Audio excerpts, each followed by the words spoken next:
তোমরা কি জানো, আমরা তারাকে মিটমিট করে জ্বলতে দেখি, অর্থাৎ জ্বলতে নিভতে দেখলেও গ্রহের আলো কিন্তু আমরা মিটমিট করে জ্বলতে দেখি না। তো পরিবেশে তো প্রতিসরণ হচ্ছে, তবে তাহলে তারার ক্ষেত্রে আলো জ্বলতে নিভতে দেখছি, কিন্তু আমরা গ্রহের ক্ষেত্রে সেটা দেখছি না কেন?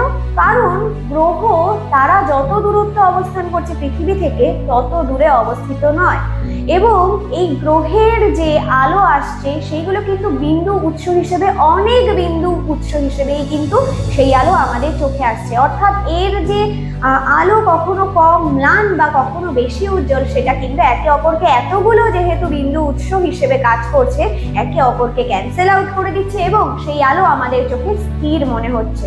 সেই কারণেই আমরা কিন্তু গ্রহের আলো স্থির দেখতে পাই, বা গ্রহ থেকে আসা আলো আমাদের চোখে স্থির বলে মনে হয়। এরকম আরো তথ্য জানার জন্য আমাদের ইউটিউব চ্যানেল এডুইন্স সাবস্ক্রাইব করো।